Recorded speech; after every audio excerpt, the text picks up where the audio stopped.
Got a brand new Jeep.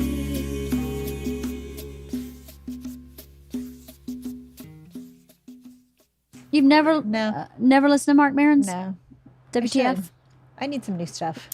You know what? If he's interviewing someone you're interested in learning about, he's cool. Like, I just listened to Angelica Houston. I've always been a huge fan of hers. And it was a really good podcast. He has a way about him that puts people kind of at ease, and you feel like you're really eavesdropping on a conversation between two people. And most people, I feel like, are pretty genuinely just being honest. And that's kind of cool. Especially people like, I just listened to Jane Fonda. Oh my God. I want to read her autobiography with the two of you and discuss it. Because I had no idea, she was famous before we were born. Yeah. And she has this whole life of fame and activism that's way before our awareness. And she was talking about all of these things she persevered through in her private life that has everything to do with the fact that her dad was Henry Fonda. And it was just really fascinating. And I'd heard so many people years ago when her autobiography came out tell me it was really good, that it was really good autobiography. And she wrote it. I don't think she had a ghostwriter. She wrote it.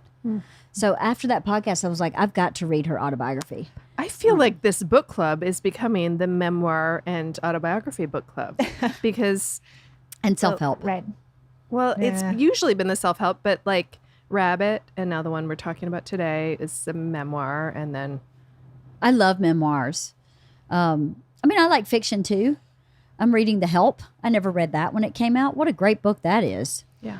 Well, you haven't read it. I haven't read it yet. Did you read it? I read it, yeah. My mom was raised by a black woman who came to their house 6 days a week. Her name was Pearl. And I've seen one picture of her. She was enormous. She was not fat. She was like a brick shit house. She was so big. And my mother loved her so much. And she, I guess, I don't know if times changed or what happened, but she stopped coming. And my mom was devastated. That woman raised her. So it's interesting to read the book, knowing that my mom was raised that way and understanding the dynamics of the South the way I do from growing up. It's exactly like the movie. I think they did a great job. Yeah. So far. Did you like the read? Yeah, I loved the read. I saw the movie, but I feel like maybe we watched it on a screener or something and had some distractions. So I liked the movie, but I just remember being distracted during the movie. Huh. My kids love that movie. They've probably watched it 3 times. Wow. They really like it. They love the terrible awful. Kathy doesn't know what that is, but it's terrible awful. And if you haven't read the book or watched the movie, you should, because it's pretty good. But we're not here to talk about that today. Someday. I'll catch up. We're going to talk about The Color of Water. This was assigned to Georgia for her 10th grade summer reading. And we downloaded it on our Kindle in Australia because she was going to read it on the flight home. And I read the description. I was like, oh my God, I'm reading this book. It sounds like an amazing book. So I read it on my Kindle, which is a kind of a bummer because I didn't take notes. And I read it very quickly. It didn't take me long to read this book. It is a quick read. Yeah, it's another quick read. Yeah. But I found the book really interesting. I wasn't as moved as yes, I was. 100%. Right? I'm so glad that I felt like maybe I was a cold-hearted bitch when I read it because I got through the entire thing and I was like, wow, I did not shed a tear. And I mean, I was bawling through Rabbit. Yeah. But it's not that, like, on paper, this stuff was like really shocking and traumatic, but I was not affected by it. I wonder why. Yeah. What did you think, Kathy? The exact same thing. Yeah. I've read 2 books since then, both that have been so much more powerful that I was so much more connected to than this one. This one I was like, all right. It was interesting. It was interesting because... But it wasn't, I don't know, it just didn't pull you in. I wonder if, now I'm thinking about it when we're talking about this, I wonder, because I kept, you know how there's some comics who you laugh involuntarily, and there's some comics where you go, that was a really funny joke. but you maybe Yeah, don't yeah. laugh out loud. Yes. But you recognize that it's a smart joke and Yes. you understand that it's funny, but you're not laughing. I wonder if that's kind of the difference, because I kept going in my head, wow, what a crazy story. Yeah, Wow. absolutely. Right. How could she not tell her children anything about her life? Yeah. Wow, how traumatic. Wow, how this, how that. How unconventional. Wow. Right. How ahead of her time. Wow. Yeah. But- or how interesting. Yeah. Even like, oh, this is interesting. This Yep. is interesting. But it's like usually if you say interesting as a compliment, it's not really a compliment. It's like, well, that was very interesting. It's like a way to avoid dissing something. But I thought it was very well written Yes. and very interesting. Yes. But it didn't, it just didn't move me. I wonder why. Yeah, I don't know if it's because after reading that one, which was so powerful, Yeah. Yeah. The Maybe. tears were all gone. We'd Right. spent them all on Rabbit. Oh, you don't know anything, lady. Yeah. You should read this autobiography called Rabbit. You think your life was bad. I wonder. But for people who've never read the book was really uniquely written, I thought. It was a son of a mother, obviously. She had 12 children with 2 different men, 8 from one, 4 from the second. She was married to both men. She was a white woman married to black men. And she got married the first time in the 40s, right? So that's just crazy unheard of in and of itself. And her son, he was The eighth. He was the eighth. And he didn't know anything about her parents, her background, her life. none of the kids did. None of them did. And she just said, this is something you don't need to know about. She wouldn't even admit to being white. Right, To them. I right. thought that was funny. Which is kind of obvious. She'd say, I'm light skinned to her Right. kids. And they were like, okay, what does that mean? Right? Right. You look pretty white to me, I would imagine.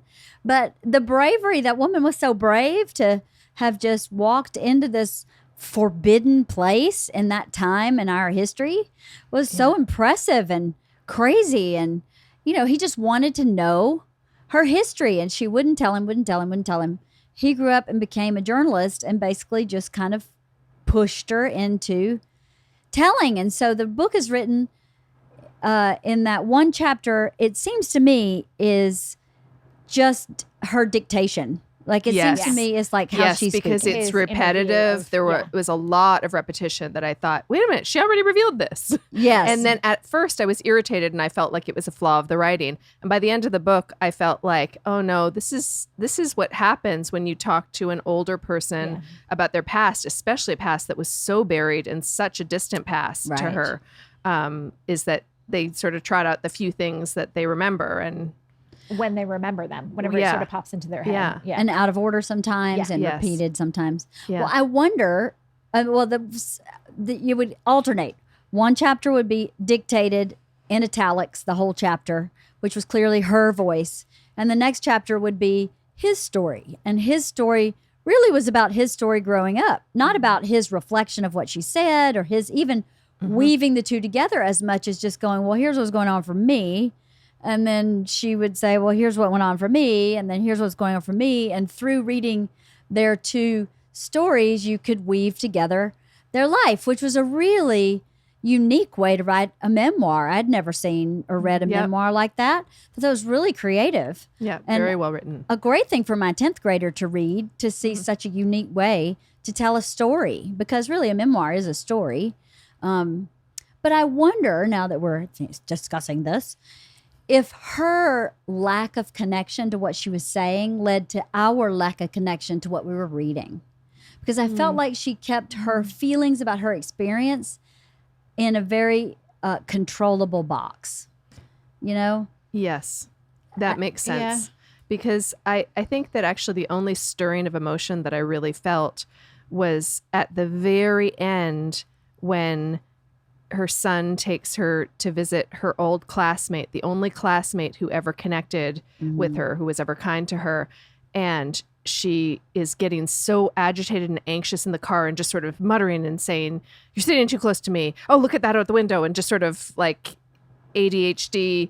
And then all of a sudden gets very overcome with emotion. And that was the only time that I felt emotional. And it was when she was getting emotional, because she was Right. very dispassionate about the entire thing, even about my father molested me. Yeah. Like things, it was very clinical and dispassionate and Right. like, this is what happened. He was a bad man. But it wasn't, Why do we need to talk about it? yeah. It's very like that. Yeah, that's a good point, Leanne. That probably is why that we were sort of feeling things as she, from her, like sort of taking her cue. Right. I wonder because Yeah, maybe. I kept thinking this book should be better, but better not in like better quality or anything. But Yeah. I guess maybe what I was thinking was deeper or more emotional or something. Affecting. Yeah. Yeah. So it was a powerful story. Yeah. Well, because the part that you didn't mention, it's not just that she was a white woman. She was an Orthodox Jewish white woman from of the daughter of a rabbi, Yeah. and then to go, so she didn't just marry a black man in the 40s, which was already shocking and against the law. Illegal in some Yeah. states. And but also she completely gave up that religion and completely launched into and became a Christian, Yeah. which was a huge thing too. She didn't just become a Christian. She was born again. And I Yeah. don't mean in the term that people think Right. of born again Christians. She really Absolutely. gave herself over to Christianity with reckless abandon, Yeah. I think. Started a church that's still there. Yeah. So that was amazing Yeah. with her husband. But I don't know. I left, when I got emotional in the book is when they listed all of her 12 children's Yes. accomplishments. Yes, me I too. was That bawling Yes, me too. on the plane going, oh my God, it's Yeah. a master's. Oh my God, he's a doctor. Oh my Well, God. I didn't have that I did. effect. I didn't have that effect, but I that was really cool. I found it Yeah. affecting, but not as affecting, simply because seeds were dropped about this through the entire book. Yeah. There were reminders. She raised 12 kids. All of them had greater than a bachelor's degree, Right, basically. right. So I was prepared for that, but it was very affecting to read at the very end the list of 12 names and all their credentials. And by the way, most of them have, beyond a master's degree. Yeah. Like Right. there were several medical doctors, lots of PhDs. Like it is definitely a testimony to the fact that she was absolutely, well, both of them actually, both of the dads, Both, yeah. both the dad and the stepfather and the mom were all so passionate about education. Or they're really good breeders. Yeah. I'm joking. But yeah, I they will say were. the thing that affected me the most, I think, and not like super powerful, but when she was going back for that visit, maybe even a little before that, there were so many people that were excited to hear about her and Yeah. cared, and she didn't represent that at all Right. throughout the book. Like That that is neighbor interesting. that was still there, Yeah. he's like, "Oh my gosh, your mom, she's wonderful. I remember her." And then he spills out all these stories and these other people that are still in the town that actually had a connection to her that she just was dead to her. And Yeah. that was the part that was like, oh, there's a lot more going on than we really But realized. she had such a Interesting. horrible So- home life. Like Yeah. the dad was he was mean and abusive and Misogynistic. a Yeah. horrible human. He Yeah. was just a terrible, terrible person. And so I think that her worldview came so much from that and seeing her mom abused and belittled and Yeah. and then also feeling like on the outside of everything, feeling like among the only Jewish people, among the only this, like that, like in every way they were sort of othered. And so I think that that's what her worldview was, that she just saw that nobody cared and didn't realize there were all these people around her who did care about her. I think that happens to a lot of people who suffer trauma. I remember when I was in 8th grade, my best friend Becky moved right around Christmas, and I was devastated. And I totally withdrew. And she had this huge group of friends. And I always thought I was Becky's friend. I was the tag along. I wasn't anybody's friend. I was just Becky's friend, and I was the tag along. And at the end of my school year in the 8th grade, my mother threw me a surprise party. And all of those people showed up. And I remember going, I can't believe that you came to my party. Like there has to be a catch. I remember thinking, they just came here to see Becky. They did not come here to see me. But I remember seeing pictures. They were there to see me, and I really didn't believe that they were. I was like, there's no way. They're definitely here to see Becky. This is not about me. Yeah, So, I really relate to that. you do? Yeah, I had things like that in childhood too. And even like I just came back from visiting my parents, and my mom had collected up all of these envelopes of like notes from so-and-so that I had saved from high school and middle school. And I was reading them and I was like, wow, I had no idea. This person really cared about me. Oh. And it was somebody who I had no idea. Like, Right. I don't know how it could have gone over my head, because these notes were obviously like really caring. Like it was. So how could it have gone over your head? Do you really think that maybe Low self-esteem, Yeah. Teenage self-absorption, not seen outside of whatever it is that you're focused on. Your process? Yeah. Mm-hmm. But it was really shocking to me, and it's still like I'm still processing all of that. Are you really? Yeah. There was a lot that I was looking at and going, wow, how did I not see this? It was spelled out. You are wonderful. Like, Right. Couldn't have been more clear. Yeah, it could not have been more clear. But sometimes you're only able to see like what, the little world that you've created.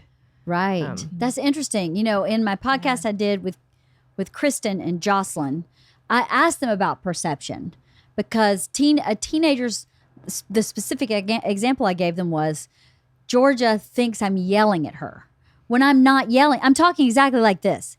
Hey, could you come get your shoes? I don't think I'm yelling, but she says, Mom just yelled at me about the shoes. And I go, but her perception is incorrect. Like, that's not correct. If I'm yelling, buddy, you'll know it, right?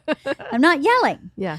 But that's interesting you say that, because now as an adult, you go back and you see perhaps your perception of what was going on was completely off. Now, wouldn't it be nice if you could just take that information and give it to your two daughters and say, just so you know, I was that way too. And maybe you should rely on an outside source from time to time to just say, hey, was Mom yelling? And have Eiley go, no, I don't know what you're talking about. And go, Yeah. okay, maybe I'm a little off. But I guess they just don't have the ability to do that. Yeah. Your daughter, Lily, and Dakota and Isla were over the other day at a sleepover. And they took a, are you psychotic test? Because they wanted to know. Definitely need a test to know. Are you psychotic? And I didn't know they were doing this. I walked in their room and Isla went, Mom, I am psychotic. And I went, what are you talking about? We just took this test, are you psychotic test. And Dakota and I are psychotic. And Lily went, I'm not psychotic. I am definitely not psychotic. And I said, well, how do you tell if you're psychotic? Oh, I'll read you the questions. They were the most ridiculous. You're walking through the woods. You hear a branch break behind you. What's behind you? A man, a ghost, a bear, nothing, an axe murderer. And based on your answer to that question, you're deemed psychotic. Oh, for God's sake. I know, it's the most ridiculous Yeah, thing, but really, they're you're deemed a teenagers. teenager. Yeah, Exactly. that's what you're deemed. So I stand in the doorway and I go, let me tell you something. My book club has read this book called Untangled. And in that book, she says that when teenagers are given tests about how their psychological health, they come back as psychotic. It's because your frontal lobe is growing so fast that you're not making sense anymore. So this is just a temporary road stop in the land of psychoses. So you're fine. And Lily went, what does that mean if I'm not psychotic? I was like, it clearly means you are psychotic. Yeah. Because you're worried about now not being psychotic. Yes.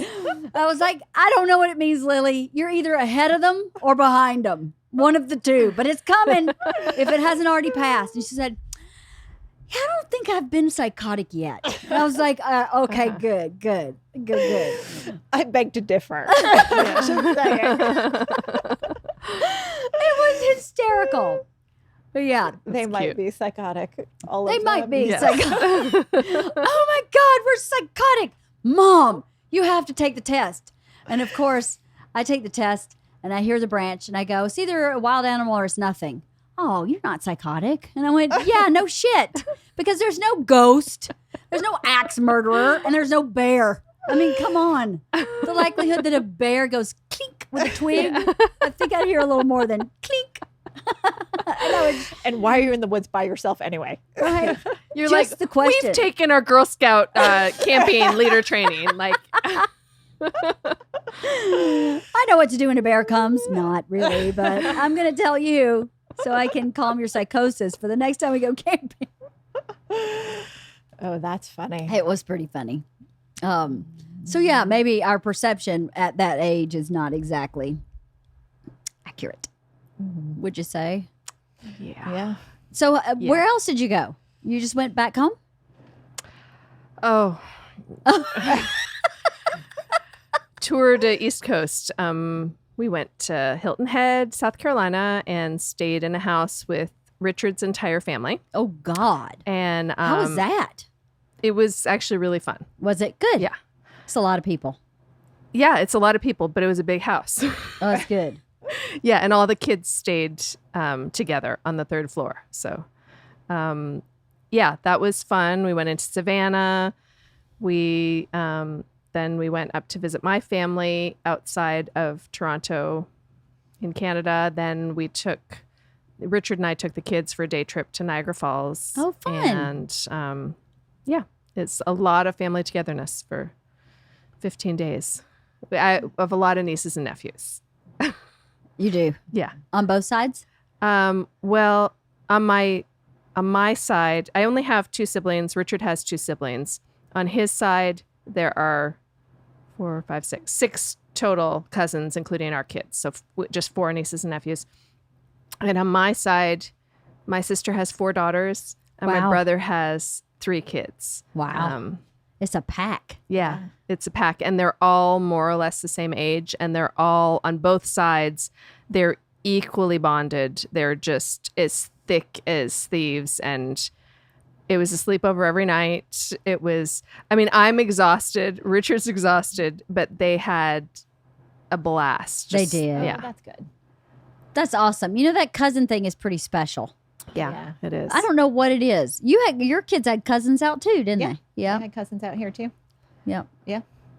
And it was, they haven't seen them in a long time, and it was awesome. They came from Texas, They had right? a great time. They came from Texas, similar ages, and it was just super easy. That's great. Like, you don't have to think about it. Like, it's, I don't I know, know. there's It's something really special There is about the something cousin really special about it. I Yeah, was able it to very see my fun. closest cousin when I was up there too. She came to visit, and I mean, it's like I see her once every few years now for a couple of hours, and we just talk, like we just don't stop talking. And one of us messaged the other one afterwards just saying it was great to see you, whatever, and she said, "You're one of my favorite people in the world." And I just was like, because as adults, we are geographically so separate now. Her kids are enough older than my kids. Like, she has a son going into his senior year in college, Oh, okay. and her daughter is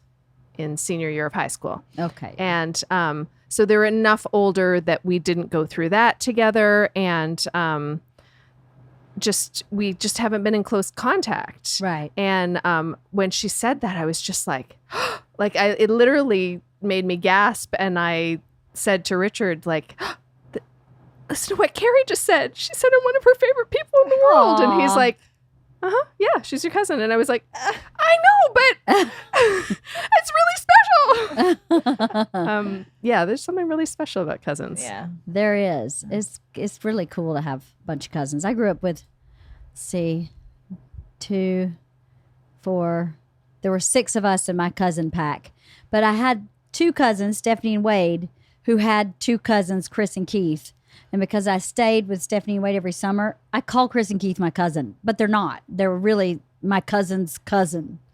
But I feel like they're mine, so I claim them. So we see them every summer too, those 2 boys and men. And almost all the cousins. Every summer it's really cool because you have this like, almost like a shorthand, right? Yeah. Yeah. Where you just don't have to I don't know. It's a weird Yeah. feeling. It's a good feeling, Yeah.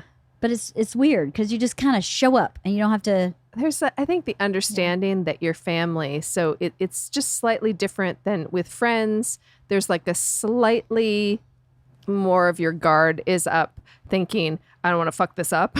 Yeah. But with cousins, like they're family. So it's like, you have to like me. Like there's just like a You're certain, stuck with me. yeah. But I think that it makes them, I think it makes the relationship more open and free in a way that, I don't know. It's also a shared history. Like you don't have to like explain the crazy bullshit that happens in the family that like everyone just like accepts and knows and whatever, you know, like it's just, I don't know, Yeah. it's a little bit easier. Yeah. Yeah, they have the same grandparent experience. Yeah. And yeah. I don't think every family's that way, though. I don't think every family has cousins that are all copacetic. You know, at least not in the South. You know, a lot of them, you know, don't get along. And that would be really hard, I would imagine, to go see your grandparents and have a cousin there that you don't agree with, Yeah, or that would be aunt or horrible. uncle that you really don't see eye to eye with. I know that happens, or it did happen in my dad's girlfriend's family, where there were siblings at her level that didn't get along. So then the kids don't get along. And then you go, oh, that's really a bummer. It's a bummer for everybody, you know? So I guess we are lucky in that Yeah. we have great. I mean, my cousin Wade calls me literally like once every 7 years. And he'll call me always when I'm like cooking dinner. And he'll want to talk to me for 2 hours about nothing. And I love it. And I always feel like, oh my God, I feel so special that he keeps showing up, because I don't think he calls anybody ever. So the once every 7 year, I go, oh, he loves me. I know he loves me anyway. He's a great guy, but I don't ever see him when he goes home. He's kind of a hermit. He doesn't leave home. He doesn't come to the lake like the rest of the crazy Kemp clan. Do you have a lot of cousins, Kathy? No, I mean, let's see. I have 4 cousins on my mom's side. And then I have a bunch of cousins that are all spread out, but all of my cousins are my older brother who's 10 years older. They're that age. So I didn't really grow up with them in the same sense. It was really just my younger brother and I. We were the babies on every side of both, you know, like on both sides of the family. Right. So I have a whole bunch of cousins and they have, you know, kids and whatnot, but I'm not nearly as close with them. Right. I'm definitely closer with the cousins on my mom's side than my dad's. Those are just scattered. And yeah, that family was more spread out and not as close to begin with. Right. So we never, like they just geographically were more distant. So we didn't spend a lot of time with them. Right. Whereas my other cousins were literally at the end of the block. Right. So we saw them all the time. Well, we have invested every year since Georgia was 6 months old in going home every year for an extended, for like at least a week. And I highly recommend that to anybody who is displaced from their roots in that way. I mean, we could not afford to come home. We jacked up our credit cards back in the day. Yeah, same. We do. That's exactly Right? what we do. Yeah. You have to just leverage the house, but there's just something really special about being part of that pack, even if it is just 7 days or 8 days a year. Yeah. It has meant the world to my kids. And it's so amazing to see them step right back in there. Yeah. And it just like they never left. Yeah. And I mean, anybody who thinks it's the flip side is it's exhausting. It's expensive. It's a pain in the ass. Until very recently, that was our only vacation because we couldn't afford to go anywhere else. So we would go to Georgia and go to Florida, and that was our vacation. I relate. I know you do. relate. I mean, it's been like the last 2 years, maybe 3 years that we've been able to do anything else other than that. And it's so worth it. Yeah. You know, I feel like my husband knows my family, and he would never have known anybody if we had not done that. Some things are just worth it, I think. Yeah. Even though they're hard and selfless in some ways, you know, very selfless to say, let's go back to Wee Dowie again instead of the Bahamas or whatever. It's been totally worth it. Anyway, I don't know how we got off The Color of Water, but 12 kids, I 10 know. cousins. There you go. Tomato, tomato. Same. I liked that book. I would recommend that book. Yeah.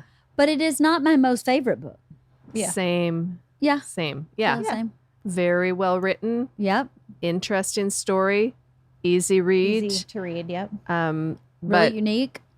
I have no interest in reading it again. No. I don't read that many books again, but there are some that I would just keep on my bookshelf, just thinking, oh, you know what? I loved the experience of reading this so much that I want to keep it around just in case. Yeah. But no, I don't have any interest in reading it again. The only books I've ever reread are Jane Austen and Stephen King. Could that be more different? Wow. Wait a minute. What did Georgia think? Did she finish it yet? She did.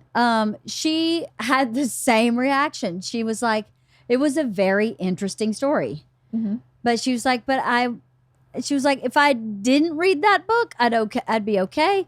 And I understand why my English teacher wanted us to read that book. Like, I understand the purpose of the book. Yeah, I mean, there's a lot of history in there. Everything from like the First World War all the way through, there was a lot of history in it because it's And right up cultural until history too. Yeah, absolutely. Yeah. Yeah, it's a very dynamic World book and for her. American history, like there's everything in there. Yeah, civil rights, everything's in there. And I understand why I'm kind of impressed that this teacher wanted her to read this book I'd never heard of. But now she's reading a book called The Hotel on the Corner of Something and Something. And she was like, Mom, it's the same exact book except Chinese and Japanese people. She was like, it's the same story. One marries the other. They're not supposed to. They're ousted. She's like, couldn't she have given us something different like Jane Austen or something that was at least entertaining and a classic?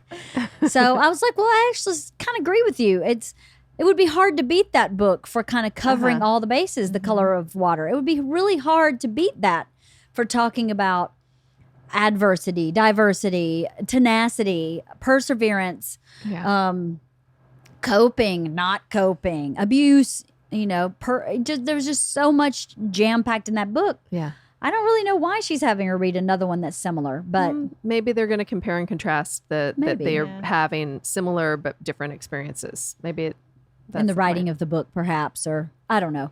But she asked me if she could get an audio version where she can read along and listen like a Kindle.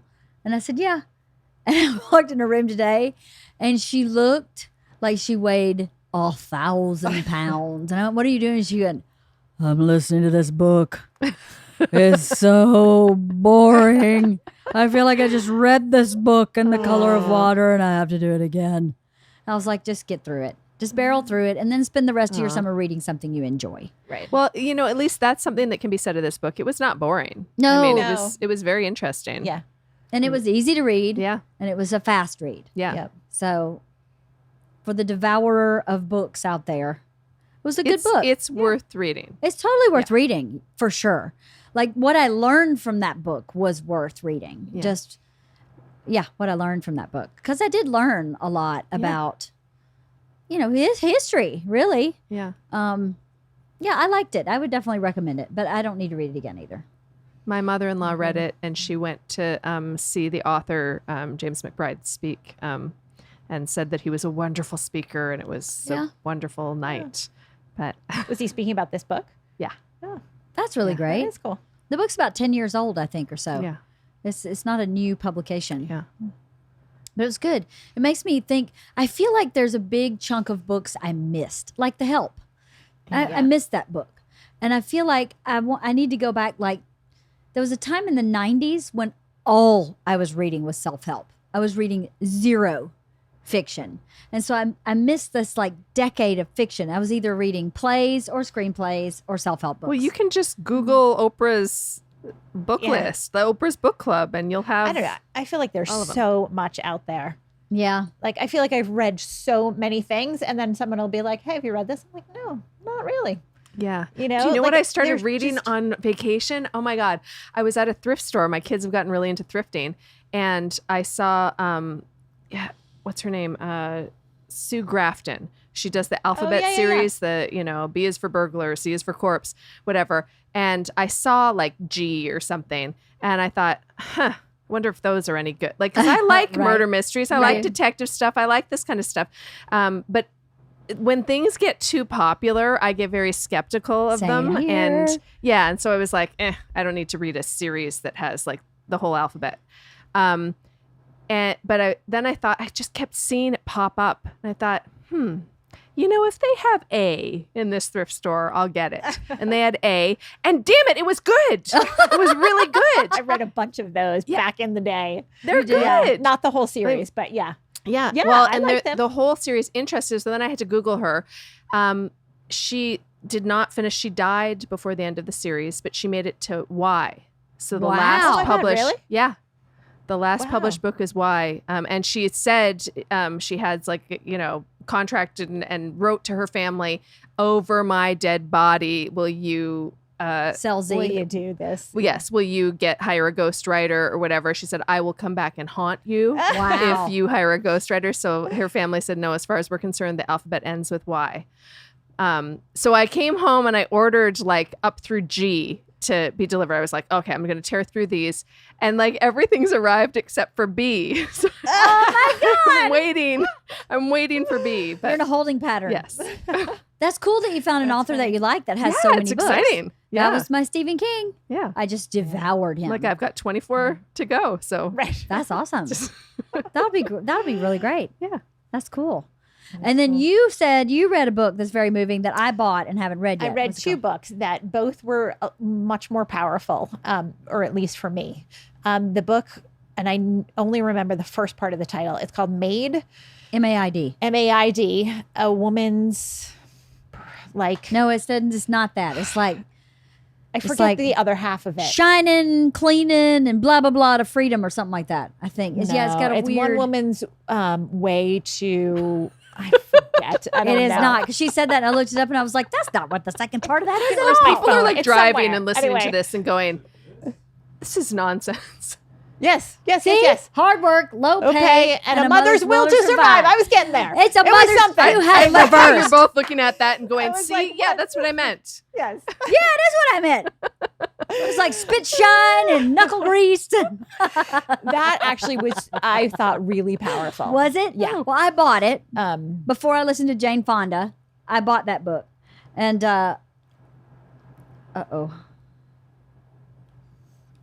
sorry, I just got some good news on my Apple Watch. So I'll have to tell you after. Oh, But, la, la, la. Sorry, but now I'm totally distracted. Oh. Now I'm yeah, I got totally that book. fascinated. I know, right? know. It's not for me; it's for Bert. But I am the COO of Bert and the CFO of Bert Inc. So it's a good day for me too. I do draw a paycheck from my boss, but anyway, that book looks really good. Yeah. So, how are we doing with mindset? Well, you know what? I was, I had dinner at my sister's and Wait a minute, yeah. Halston, you have to cut to Kirsten's face when you say that, and then to Kathy's, you have to like pause and show both their faces because Kathy all but rolled her eyes, and you went like completely dead, like this, huh? It was hysterical to see the both of you. It was really funny. Okay, You're your so sister-in-law- enthusiastic about mindset. Yes. Yes. Can't wait to read this. Kathy is unenthusiastic. Yeah, I was very unenthusiastic. I got it out of the library and then had to return it before our trip. And then when you emailed us saying, oh, how's Color of Water going and mindset, I was just thinking, ugh, mindset. Was not looking forward to it. And then I went over to my sister's house for dinner and I was just perusing her bookshelf and I saw mindset on there. And I asked her about it thinking that I could just sort of extract from her her take on it because she's, a PhD and she, Yeah. she's like a smart person and knows about that kind of stuff. She's a social worker now, but she's, a sociologist. She is someone who would understand that book better than me. Right. And she said, "Oh, I bought that. I haven't had a chance to read it. Do you want it? Take it." And I was like, "Oh, really? I will actually need to read it for a podcast." And she's like, "Oh, fantastic. If you're going to discuss it on the podcast, then take it, because that way I don't have to read it. And I can hear you guys discuss it." So it was like the ball kept going from one court to another. It was like, Well, I'm halfway through. And I think if I had, like, if I could go in a room and close the door and read for an hour a day, I'd get through it.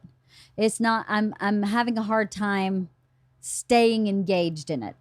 I find it to be very repetitive. So I don't know how you guys feel about it, but I'm trying to, I know we had said that would be our next book, but it may not even be our next book, because I'd rather read something I'm engaged in and plod my way through that book and finish it when we finish it. Kind of like we've done, I think, what was it? Coddling of the American Mind. Yeah. And just kind of plod our way through it, because I am learning from it. Yeah. I just feel like it could have been a very thick pamphlet, like an 8-page brochure. That could totally be a pamphlet. Like, I read it a couple of years ago. You did? Yeah.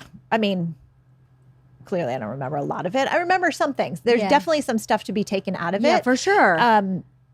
But every time I open it, I'm like, ugh. Well, I keep hoping it will take a turn. That's why when books like The Coddling of the American Mind, I feel like this. I learn one paragraph worth of stuff every 25 pages. Yeah. But I can't skip the pages because I don't know where that paragraph is. So I have to read the whole fucking thing so that I can get that one paragraph that's like mind-opening, insightful. So I feel I want to finish the book, but I want to finish it a little more on my terms. Yes, I'm 100% behind that. Okay, good. Yeah, because Whew. Whew. Yeah, I'm going to be busy reading the alphabet series. Right? Got my work cut out for me here. And she's reading the Spit Shine and No, I already read it. Made. Right. It's called Made. So what was the other book that you read that was super amazing? Don't tell us what it's about so much, but just tell us what it is. Okay, the title pretty much tells you everything. Okay. It's called The Tattooist of Auschwitz. Oh, that's okay. That's interesting. And I just read a review of that. I just heard about it. I don't know if it just came out or whatever. But it's a fiction. Based on true. Correct. It's a novel based on a true story. Got it. Yeah. Okay. But The Maid is a memoir. Yes. Uh-huh. I read a fantastic novel that I'm dying for somebody to read What so I is can it? discuss it. It's called The Blinds. And The Blinds? The Blinds. Like the Levolor blinds? Sure. Yeah. Yeah. Vertical blinds? Yeah, whatever kind of blinds. And it's about this town out in the middle of nowhere in Texas where people go. They don't know if they were a victim of a terrible crime or they perpetrated a terrible crime. But it is some sort of like witness protection program, but they've had their memories wiped clean of whatever the crime is. And it's this town full of a bunch of people, and they're not allowed to talk about what they may or may not have done. They don't remember that. Yes, that's it. Yeah, mine has a different cover, but that's the one. It was spectacular. I can't believe who would give it 3.5 stars. This is insanity. It was excellent. Who are these psychopaths? Where? Oh, yeah. We can't rely on Google. Oh, there's people like to it's go. It's only a handful. It's like, you know, 8 reviews. People like to I was going to say it's not. Yeah, everyone's a critic. It was spectacular. I read it. As we're like, critiquing books, and we're saying everyone's a critic. Those assholes. Those assholes don't know what they're talking about. That was a great book.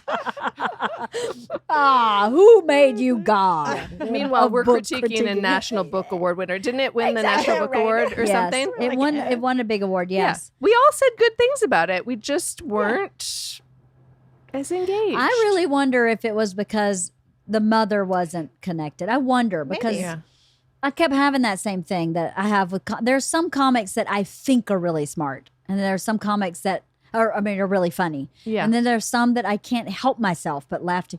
Isla Yeah. and I were riding home the other day, and Nate Bargatze was on NPR, and we were laughing.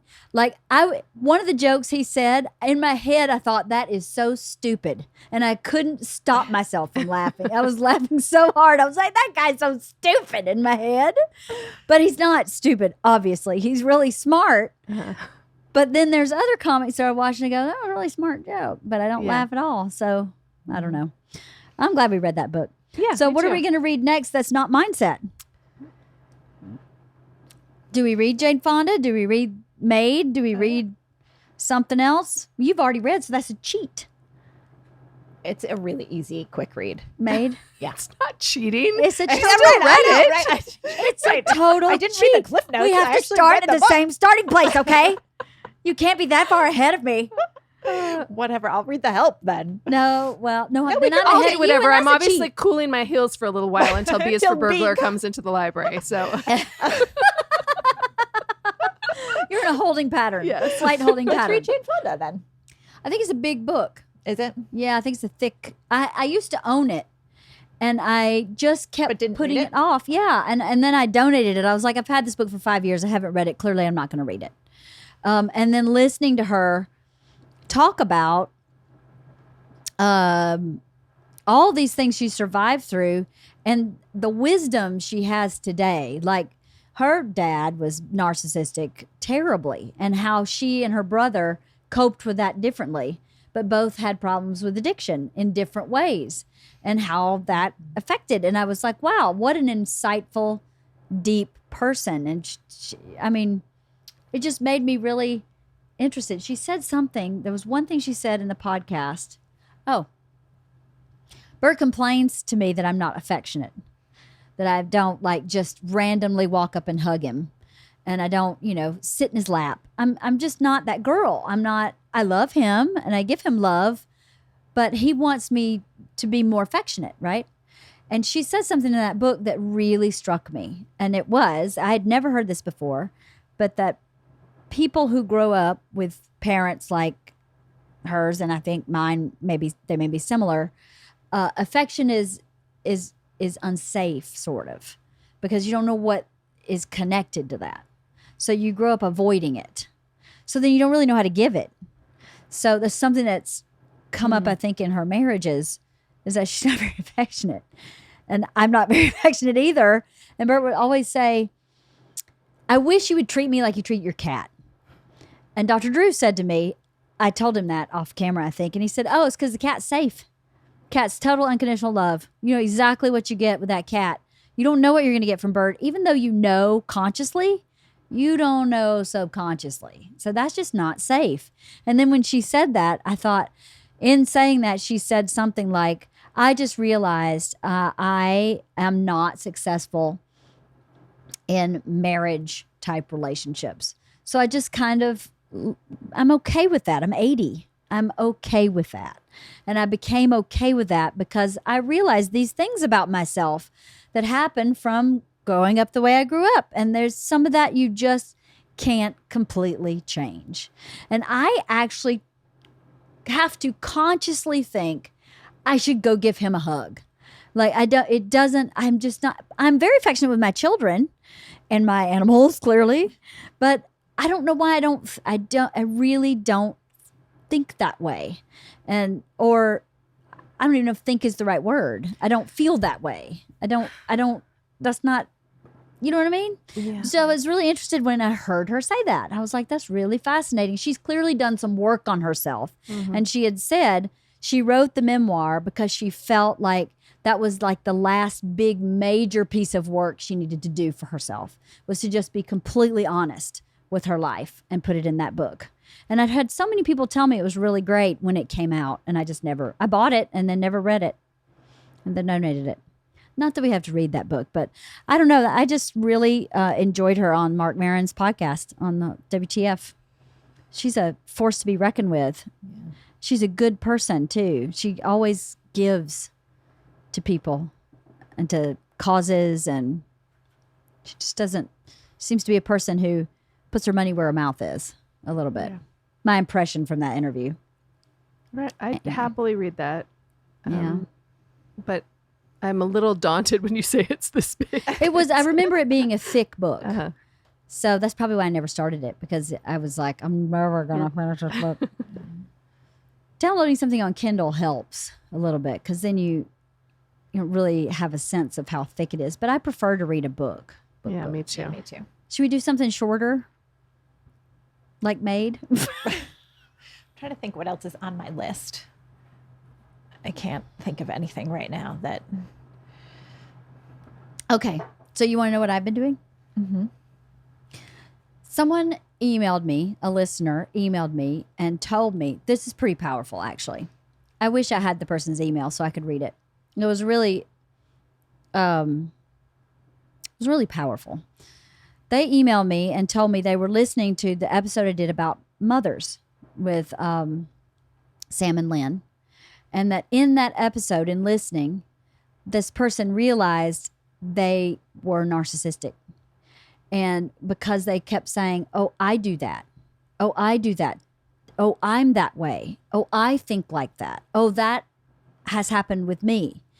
And so this person said, so I went to therapy and I found out that I have a personality disorder and I'm depressed and I'm on medication now for depression and I'm working really hard on this personality disorder. I never would have figured it out if I hadn't been listening to people, because I think you hear things differently when you're not emotionally invested in what's being discussed, 100%. right? Mm-hmm. And then you can reflect and you can kind of go, oh, wait a minute. I think that's what happened is they went, wait a minute, I do all this shit. Is something wrong with me? And then went and asked, is something wrong with me? And there was. So they asked me a book they could read, because I say they because I actually don't remember if it was a he or a she. I saved it. I don't have my phone. I don't have anything with me to look it up. And clearly I wasn't expecting to talk about it. But so I apologize to the person who was brave enough to email, and I hope you don't feel misrepresented. But when they asked me what to read, a book popped in my mind immediately that I haven't read in 20 years, maybe longer. And it was The Four Agreements. And I said, you should read The Four Agreements. This is like a roadmap for how you're supposed to be. And then after I sent that email, I went, maybe I should read that book and remind myself what that was. I just went totally off my instinct. So I read that book and I went, wow, that is exactly what I thought I was recommending.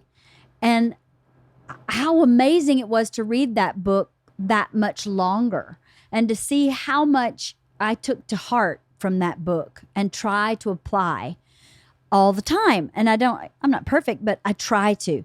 So then I said, well, what were the most important books when I first started this journey? The first book I read was Creative Visualization by Shakti Gawain. The second book I read was You Can Heal Your Life by Louise Hay. I still have that book. I don't have the Creative Visualization book. I think someone loaned it to me. I don't know that I actually ever owned that book. But I started reading You Can Heal Your Life again, and I'm going, holy freaking shit. This book is really what started me wanting to change my life and understanding how broken my thought patterns were, because she basically says every problem in your life can be attributed to a thought pattern. So, and most thought patterns boil down to I'm not good enough or I don't deserve. So if you can figure out that thread and change that one thing you say, I'm not good enough or I don't deserve, and change it into I am good enough, I love myself, I do deserve, it'll change your life. And she writes the book from the I perspective. So when you're reading the book, you're reading it as if you're saying it yourself. I am good enough. I deserve to be loved. I am healed. I am whole. Whatever, every single chapter, she explains what she's talking about. And then there's a huge paragraph of this I talk. And I was just so blown away because I thought that book was so important. So I've decided on the side of our book club, I'm just going to go back and read all the books that I read in the beginning of my journey of trying to be a healthy human. And I have about probably 8 or 10 books that really meant something to me, like those books did. And it's been pretty powerful. I have to say, I'm sweating just talking about it. It's been pretty powerful because I did, if you live in the present moment, I don't think you always realize the relevance of things. Like you're reading your notes from your friends and you go, oh my God, I was wonderful. And at the time I had no idea. And to have been on this long journey of trying to just be authentic and give and receive love in a healthy way, to go back and see where I started, it's been really powerful. So maybe I'll put a list of those books on my website or something. Yeah, you should. If anybody's interested, because they were very specific books. And I don't know how I knew about these books. I don't know if someone told me to read them. Well, I know someone told me to read Creative Visualization and You Can Heal Your Life. Scott told me to read those 2 books. But I don't know if I just got on this little hamster wheel of, give me something else. Give me something else. Give me something else. But anyway, for the person who sent that email, I'm super proud of that person. Because most people who have a personality disorder are so in their disorder, they can't recognize it. They don't know there's anything wrong.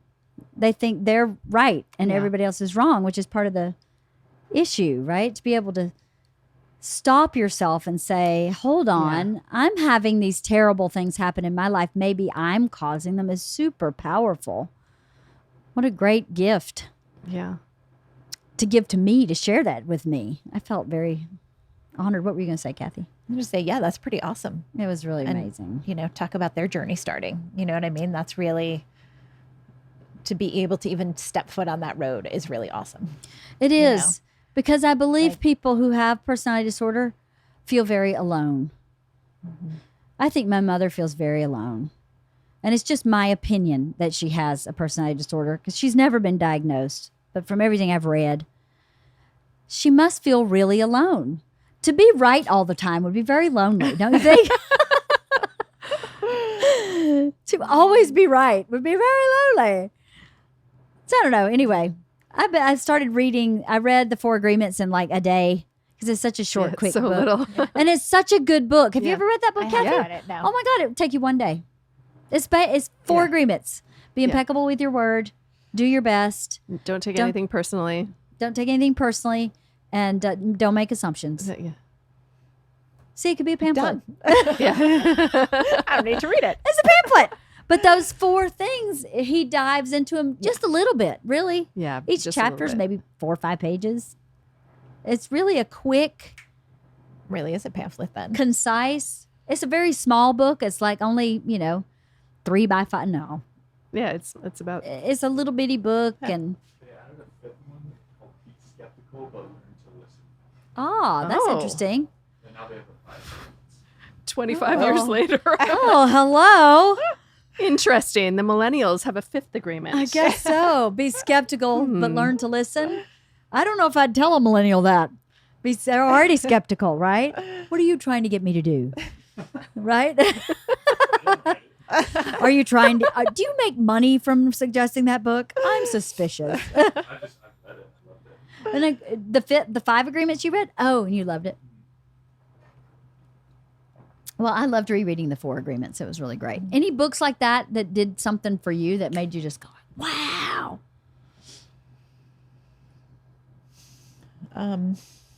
So I'm a lot smarter than you. Is that what you're saying? You're so smart, Leanne. Nothing comes to mind. Yeah, I'm trying to think of what the one that pops in my head is the one I recommended to you, Strong at the Broken Places. Yeah. Like that's the one that pops into my head immediately. But beyond that, That book kicked I my don't know. butt. Yeah. That was a hard book to read. But very powerful. Very good. Another one that did it for me was Daring Greatly, Brene Brown. I read that book going, Bert, listen to this. And I'd read it to him. And then a few minutes later, Bert, listen to this. I can't believe what this woman is saying. I did that the whole time we were in Hawaii. He must have hated me. I couldn't put her book down. Daring Greatly, that one. I think that's the one her big famous TED Talk is based off of or around or something. I don't know. Nothing for you? besides A is for apple? A is for asphyxiation. Didn't change my life. I just liked it. I don't know. I wasn't so much into. I've never really been into self-help books as much. So I can't think of one other than, I mean, I still have the 4 Agreements on my shelf. I have not read it in 25 years. Right. Because I remember, all you have to do is go to the table of contents and go, okay, there are the 4 Agreements. That's Right. the 4th one. Yeah, that's Yeah. the one I forgot. I opened my book and I had all 4 agreements written on a sticky note in the book because I think I had that sticky note on my mirror in my apartment in New York. I'm pretty sure. So I'm sure I just took the sticky note out and was like, if you ever need a quick refresher, right here in the sticky note. Because it's pretty simple.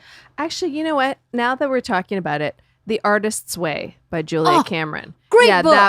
that was one that sort of, that was a That's a great book. life-changing. Yeah. You should read a book called The War of Art. Have you read this book? The War of Art. It was written by the think guy so. who wrote the screenplay for The Legend of Bagger Vance. Okay. It is so good. That is another book where it blew my mind about how you approach art or really work in general, how you approach work. But he comes at it from being an artist. It's a powerful book. It's like silver. It looks like it's metal. I've given that book to so many people. It did it did something different to me than The Artist's Way, but just as powerful. It was a great book. I'd say I'd loan it to you, but I can't part with it. I'll check it It's out. one of those books that I just like, Yeah. I can't let anybody have this book. I'm afraid, what if it goes out of print and I can't get another one? And Bert has his own and Oh, we cool. won't share. Like he loves his book. He recommended that book to me. I think it may be the only book he's ever read. For the record. And D is for Dan Brown. And whatever Dan Brown writes, he reads Dan Brown. Which I've never read Dan Brown, but I go, I don't think I'd like that book. But yeah, he recommended that book to me. The Artist's Way. I hadn't thought about that in a long time. That's a good book. Yeah. All right, so what's our next book club book? What's it to be? I should make one of you decide because I always decide. I'm so bossy. Are we doing elbow grease or are we doing Jane Fonda? Elbow grease and changing tires and modern day mom. What? It's pretty much the title that I said. The title is Made. Whatever. Made. Or I don't Jane know if I'm Fonda? ready for the Tattooists of Auschwitz after these 2 books. I'm sure Made is Made as bad as Rabbit. Not bad meaning hard, meaning difficult. There are some things in there that hit me the same way, actually. Oh, It's very different, very different. Right. But there are some incredibly powerful things, or at least for me, Right. that were, just as powerful. We're back to Jane Fonda. Are we back Yeah. to Jane? Is there any other? Or we could read about Keith Richards. And the tattooist is not actually as powerful in that way. It's not a lot about like the death camp necessarily. Is it about the It's- process for that person?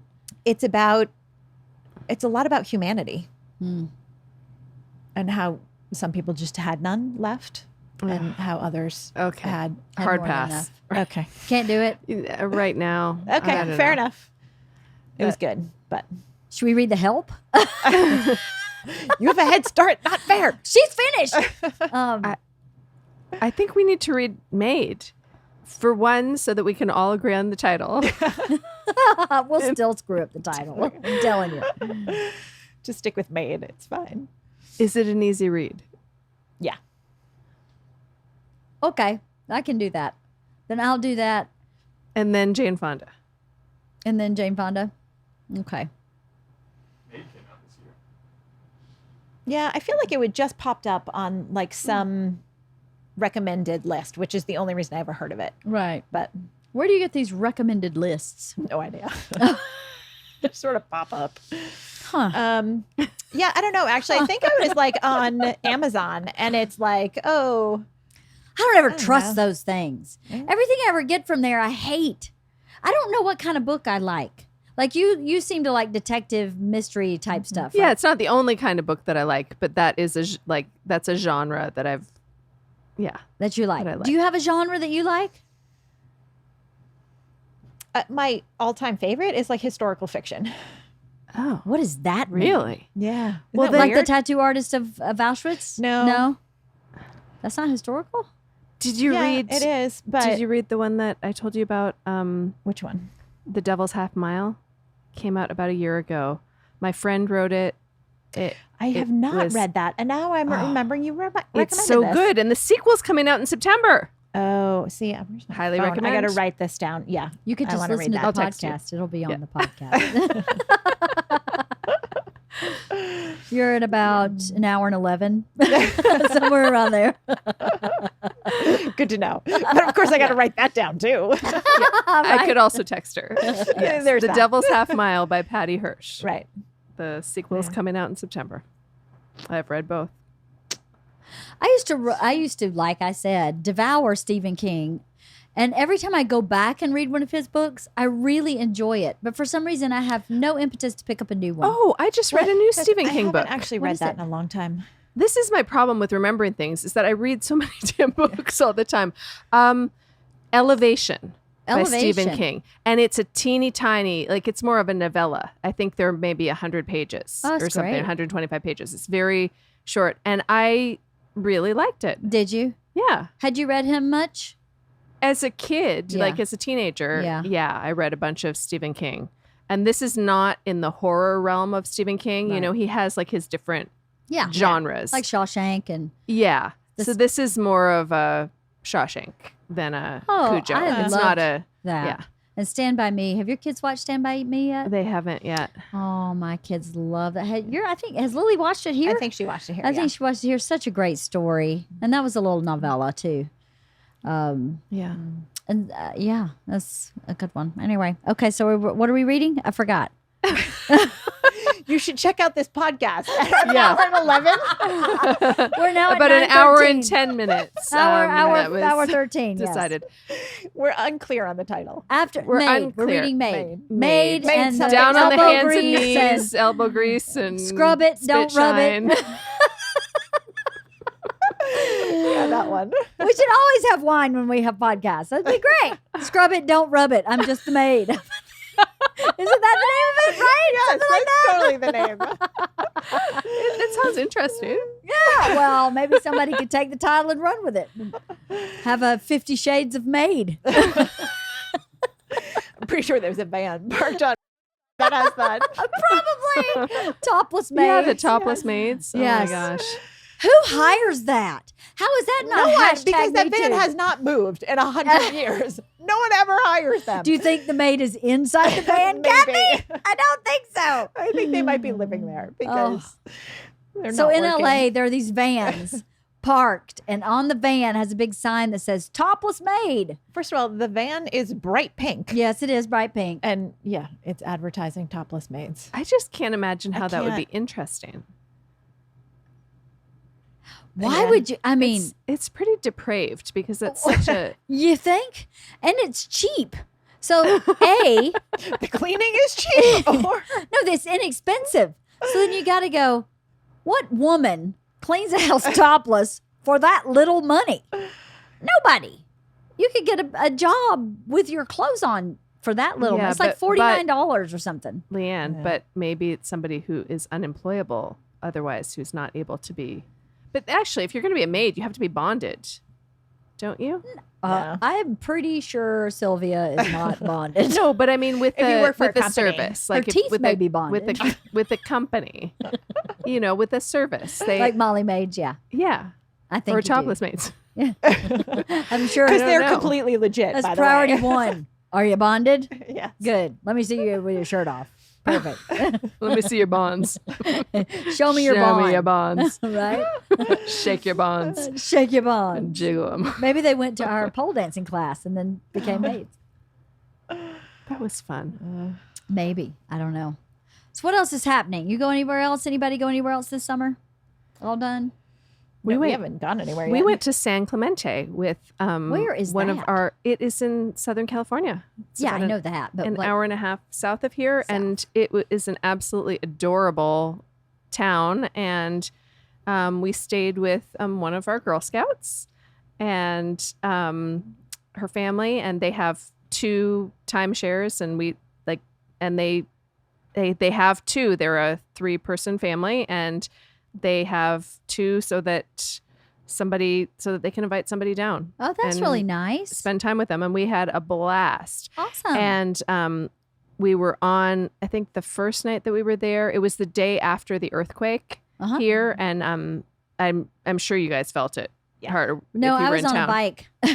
Oh, really? I didn't feel it. Okay, because when the first earthquake hit, I was on the ground. My kids were watching Stranger Things, and I didn't want any spoilers because they were a little bit ahead of me in Stranger Things. So I closed myself into Vivian's room, and I was sitting on the ground, and I was cutting out my fabric for I was sewing something, and I all of a sudden felt very motion sick. I was like, that's so weird. Why am I? It wasn't just nauseous; it was motion Yes. sick. Oh my God. That happened to me too. Yeah. I've never experienced Because that. this was a rolling earthquake, Yes. not a shaking earthquake. Right. I didn't Crazy. understand Yeah. that we were having an earthquake. I was Yeah. juicing limes and I was like, oh my God, I feel really lightheaded. Oh, I think I'm going to be sick. And then I was like, this is the weirdest thing. And then Max came in and he's like, Mom, that was an earthquake. Look, the chandelier's like moving. Yeah. And I was like, that's so Crazy. I've never experienced that. That's yeah, it was so a very weird. different kind of earthquake. And then, so when we were in San Clemente, the next night we were having dinner on the pier, and all of a sudden I started feeling motion sick again. And it was the second earthquake. Wow. And I did which not was on the more second powerful. one. Yeah, it was a lot more powerful. And but I was on the pier, so it felt like Yeah. I was on a boat, but we're on the pier, and Right. we're like, why does the pier feel like a boat? And everybody looked around the restaurant, and they were all like, oh my God, it's an earthquake. Crazy. But again, it was a rolling one, so it felt like really being at sea, and it was very surreal seeing the ocean all around, but not being on the pier. Crazy. Yeah. Mine's much more boring. I was on a bike, didn't feel it. The second one, I was driving kids home, didn't feel it. Second one I felt, but I didn't get motion sickness. Like everyone like sort of came out of their rooms. We were all standing in the living room going, okay, hold on. Right. But yeah, I didn't get motion sickness on that one. But The second that was one, crazy. I was driving one of George's friends home. George's not really close to her. She's she's just not super close to her. But I pull up to her house, and her dad is standing in the middle of the street. And he goes, earthquake just ended. Did you feel this earthquake? Earthquake just ended. And he's got like a sophisticated walkie-talkie in his hand. And I go, no, I didn't feel anything. I was in the car. I didn't feel anything. It's like, I got my ham radio. I got my ham radio's license like a year ago, because when shit goes down, you got to be able to talk to people. When the big ones come, there's not going to be any cell towers. Ham radio. That's what you got to have, is a ham radio. Then someone says, this is blah, blah, blah in Fullerton. He goes, see? I'm talking to someone in Fullerton. Let's see how bad it is in Fullerton. And I was like, oh, Wow. God, I know where I'm coming in Armageddon. I'm coming to your house with Wow. a ham radio. I didn't expect to roll up on that. It's pretty funny. Wow. So that was my funny. experience of the second earthquake. He and his wife were standing in the middle of the street, so nothing fell on them, I guess, especially the ham radio. the telephone poles. Right? I don't know. They were pretty shaken up. But, I mean, That we one didn't- freaked me out a little bit. It did. That was a big one. It was. Yeah. It was. I slept through it, and I I guess think that's the biggest I've ever experienced, actually. it was pretty big. It Yeah. was like, wasn't it 7? Yeah. Yeah. I think so. And yeah, I think Really the second big. one was 7.1. Yeah. Crazy. So you're going somewhere soon. Yeah. We're going to Newport Beach a couple of weeks, finally. Are you going by yourselves? Yeah, for most of the trip. We have friends coming. Stepanics are coming, I think, the beginning for the weekend. And then my cousins Karen and Lou are actually down there. They start their trip Oh. on Saturday. They go down for like a month. That's great. And I thought they were going the week after, but it turns out they're going just a day after us. So Oh, perfect. they'll be there the entire time. we're That'll be there. great. So, yeah. Cousins. So, who are 80. But they're still your cousins. Yes. That'll be good. Actually, and party like nobody's business. So, it's I very remember. fun. Yeah. How do you feel about your summer? Are you happy it's about to be over? Are you sad it's about to be over? Sad.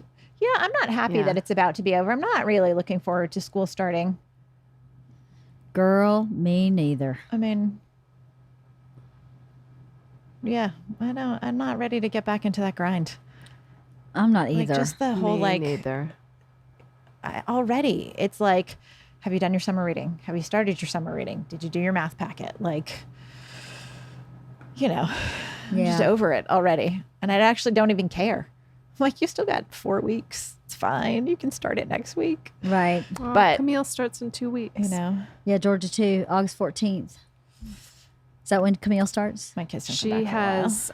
has orientation on the 13th, and she starts on the 15th, whatever. Yeah. Is she excited? Yeah, she is. Good. Yeah, she's excited. She said she doesn't want summer to end, but she's excited about high school. So, Well, that's good. Yeah. That's really good. yeah. That's great. Yeah, I'm not ready for it to be over. I feel like our summer just started. We traveled so much, which talk about being bougie. That's very bourgeois to say we traveled so much, but I feel like we just haven't been home. Yeah. So, and I really am a homebody.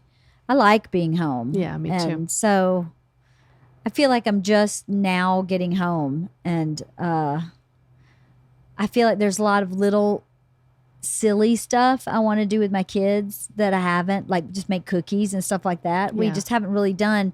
And as much as I think, oh, we'll do that one day when we're at the lake. No, of course not. Yes. Right. Oh, we'll do that one day when we're in La Jolla. What else will we have to do?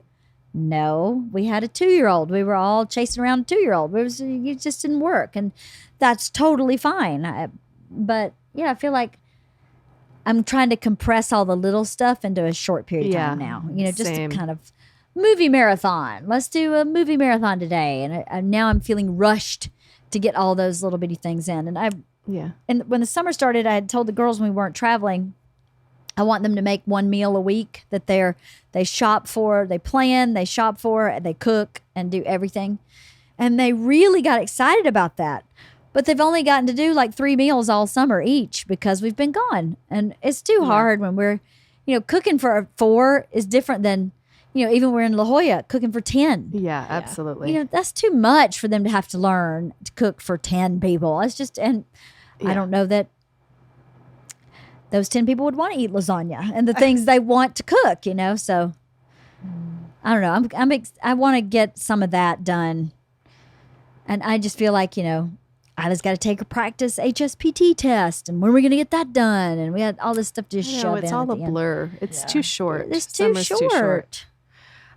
This is apropos of nothing, but summer, the end of summer, this made me think about this. Camille is in, she goes to writing camp.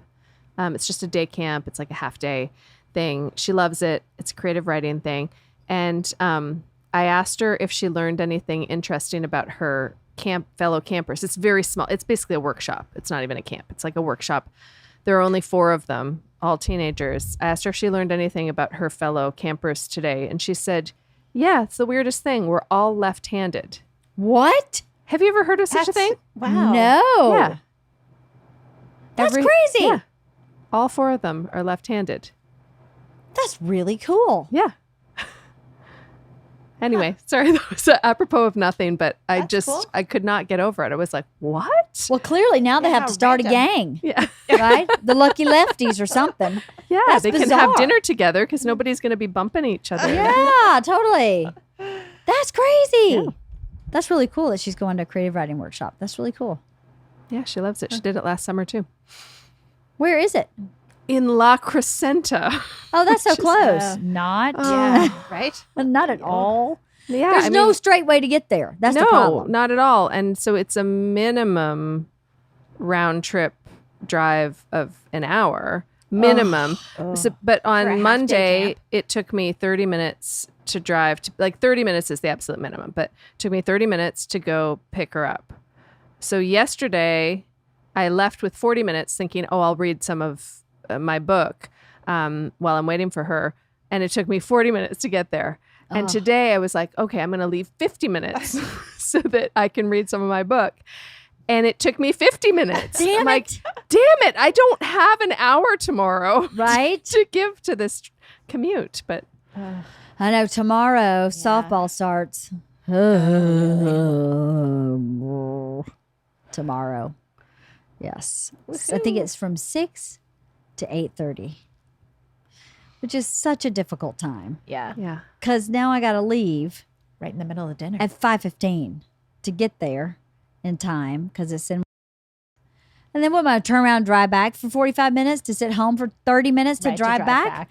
So now I'm going to sit and 2.5 hours for every Thursday and Saturday. Thursday, Saturday, Thursday, Saturday. At least it's only 2 days so far, but Can that be your target day? how Yeah. many You times can a woman go to Target in a week? I'm telling you, no. The only good thing about it is there's a lot of like stuff to do. There's a Costco up there. There's a ton of stuff there. I can get some stuff done. But really, seriously, how much of But- that can you really do? Yeah. How much shopping do you have to do? I guess I can read Jane Fonda's memoir. Nice and long. I'll read Made Like That. Okay, so our next book's going to be Made. Spit shining and shoveling to be a better woman. I think that's what it's called. No, it's Made. Here it is. Made. Hard work, low pay, and a mother's will to survive. The cover has Playtex gloves on it. 2 yellow rubber gloves on it. Made. M-A-I-D. Well, it's got how many book reviews? 3.7 out of 5. 81% like this book. Okay. Okay, so we'll check it see out. What you guys think? Yeah. Next book. See what everybody thinks. Yeah. Well, at least it's a quick read. It is quick. Yeah. We're just a barrel of laughs today. I feel like this is like the lowest energy podcast that we've ever done. The book was well done. It was interesting. That's interesting. I mean, that's not Wasn't an insult engaging. exactly, but I have to go to Target and La Crescentia, blah. driving. Our kids are psychotic, except for yours. Apparently not yet. It's coming. Next one will be better.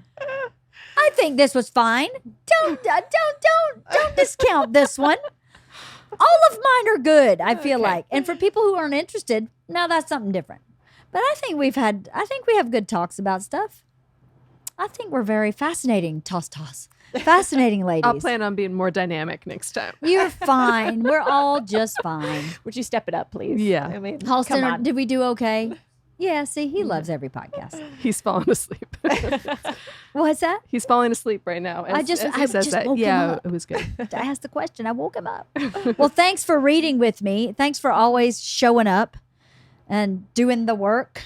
And I appreciate. Why are you laughing at that? Doing the work, we read a book. It's like you've done the Lord's work. No, but you know how many people I asked to read a book?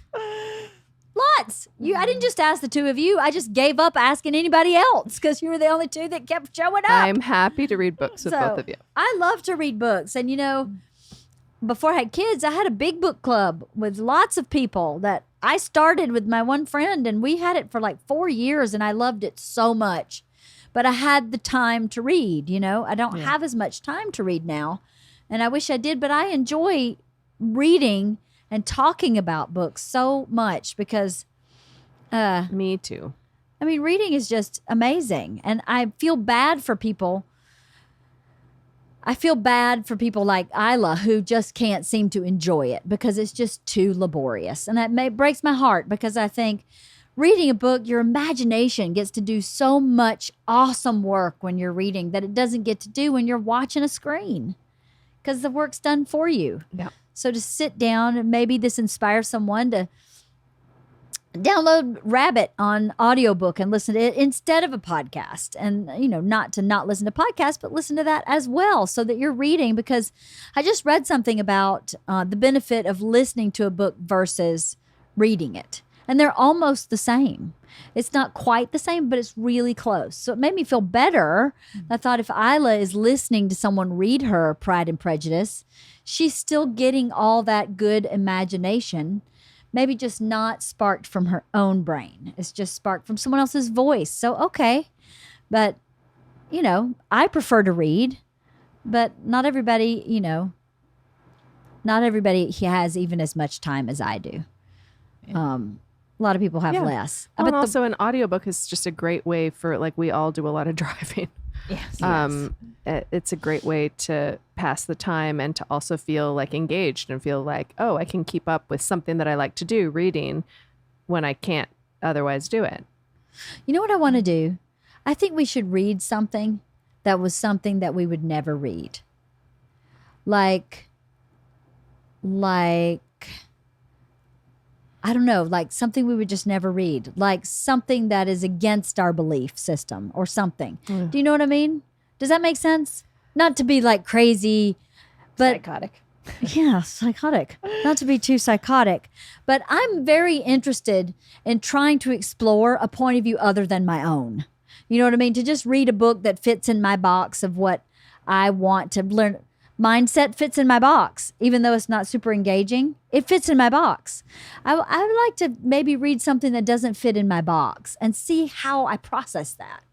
So I really do like to say, well, how can we turn this around and try and understand the other side of it?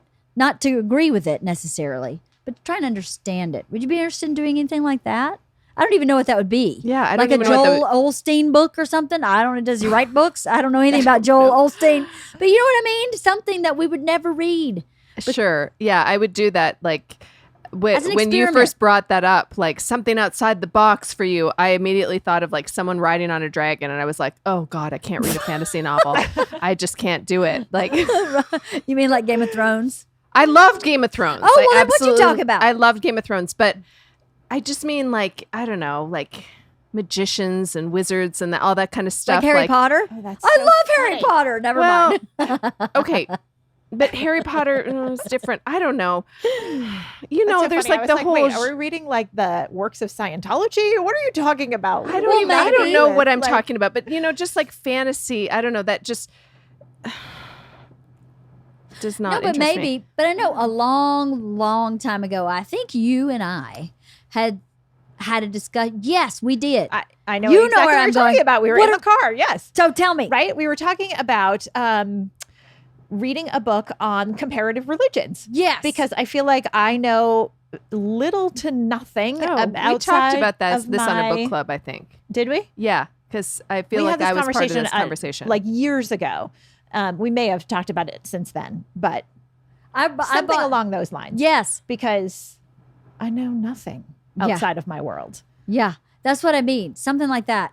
Like I That's- bought the yeah. book called Religion for Dummies because I am a dummy. when Someone it comes must to have religion. written an interesting Oh, comparative there is religion. one. It's called The History of Religion, I think it's called. And it is about as thick as the freaking Oh, Webster yeah. Dictionary. Okay, well- and it's so daunting. But I Hard heard, are you going to find it? History of Religion? That doesn't look like What is that? the book It's like cover. by Jane game something or other. board. Karen Armstrong, the great. Oh, wait a minute. Oh, that bet- one, first one. History of Oh, God. the history of God. Oh, yeah. That one is Karen supposed to be Armstrong, yeah. really great. good. Yeah. And it's I bought it and then started it and I was like, oh God, I can't do that. But I could do it if I had a discussion. You know what I mean? If I had something. You could do it if you were forcing us to read it too. Duh, like mindset. Hello. Maybe that's our next one after mindset. But it doesn't have to be this. But you see what I mean? Like, what's the Fox News guy that wrote a book that's just, I would be fascinated to hear what his perspective is on everything that's going on. You know what I mean? And then go, yeah, I don't believe any of this, but this part makes a little bit of sense. So how is this part making sense? Do you know what I mean? To challenge our thinking instead of just thinking our thinking. I like that.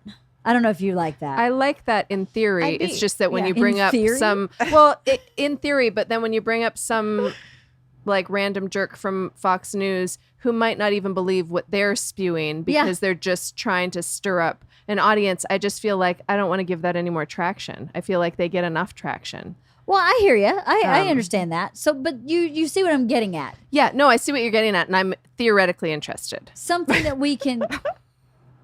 You need to step it up again. You need to be You more than just theoretically interested. Promise the next podcast would be more dynamic. And here you go saying, It's not the next podcast yet. I didn't promise tonight. yeah, but past we're my bedtime. planning the next podcast. You need more wine. Oh my goodness. No, I don't know. I think that would be. Okay. I think So that this would be is a work good in discussion. Yes. progress. We'll text Right. around. We'll come up with some ideas. Maybe someone that's could the thing. suggest something Yeah, on my absolutely. Facebook page. Go That to would Wife be of a the Party great on idea. Facebook. That would and be just- fantastic. And suggest a book that you think is not in our wheelhouse that would be a good discussion that's not absurd. Like, I don't want to read something absurd, like aliens live in Area 51 or whatever. No shit. We know that. I mean, not really, but you know, you know what I mean. You know what I mean? Something like maybe it It's is like, the wait, history there of goes God. Scientology then, if you don't believe in aliens. Well, I mean, yeah, there goes Scientology. No interest in Scientology here. No, I know. But I don't really either. So, but I'm fascinated by it because so many people believe in it. That's what interests me is I go, there's got to be something there that I'm missing that I don't understand. Not that I need to agree with it, but I'd like to understand it. You know, like I got in a political debate with my in-laws in La Jolla. It was very cordial, nothing exciting. Nobody worried, nothing exciting. But I presented a perspective, my dad's perspective on an issue that my sister-in-law was very, very strong about. And when I finished presenting my dad's perspective, she went, you know what? I could understand why people feel that way now. I'd never thought of it that way because why would she? She's a white collar girl who lives in a white collar world. She doesn't have any blue collar people in her life to have any perspective from that. And I feel like it's a real, I don't want to say lack of responsibility, but and my part, I feel like it's really smallish to not seek out trying to at least see why people think the way they do, not to have to agree with them. Like she doesn't even have to agree with what my dad said, but now her perspective is broader. So then she can go, okay, there's this whole thing I still don't completely understand, but I can see why you're saying that. So now I can have a different conversation with you about it because I have more information. So it doesn't have to be politics, but that's just an example that came to mind. Where I was like, you know, this actually happened to my dad. So this is why and it's happened to a lot of people. So this is why he feels this way in the context of what we're talking about. So, you know, when you start adding that into the equation, it affects how you think about things. So I love the idea of a book being thrown at us from the Facebook page or whatever, of something coming up there me too. organically. That sounds fun. Okay, so maybe I'll put a post on Instagram, recommend a book that's maybe out of our wheelhouse, and I'll put one on Facebook. And you can always email me at wifeotp.com and suggest. I'm open to suggestions. I just posted on my Facebook page, let me know what you want to hear us talk about because I still have plenty of things to talk about, but I'm interested to hear what people are interested in hearing. And a lot of it is about parenting, parts of parenting. So I'm going to try and make a little short list and figure out what I can talk. I love talking to Jocelyn and Kristen, but I feel like they just know everything. Sometimes I want to talk to people who are just boots on the ground. Not that they're not boots on the ground. They are. They're both parents, but they just seem sometimes so evolved. And sometimes it's nice to just talk to people who maybe aren't professionals in the field and come up with some parenting for us laymen, you know, made. We'll kind of get the elbow grease knuckle draggers, those people just in the trenches. But anyway, okay, well, I look forward to what everybody throws at us, like you said. Yeah, that'll be cool. It'll be interesting to see where we land. It'll be interesting to see what people think is outside of our wheelhouse. Houses. So our wheelhouse has been pretty narrow. It's been memoir, Self-help memoir. or Self-help. or like A lot. almost textbook stuff. Yes. Self-help. Like, yeah. Yes, So it'll be nonfiction, interesting. nonfiction. Yeah, I'd love to read Yeah. fiction. I'm open to reading fiction if you guys have any suggestions too. Well, I have 24 that are coming up. So I know, right? Except we can't get a hold of B. That damn bee. Well, thank you, ladies. I appreciate your time. And thanks for coming and talking to me all Always the a time about pleasure. it. I love talking to you guys. So thank you. It makes me Likewise. happy.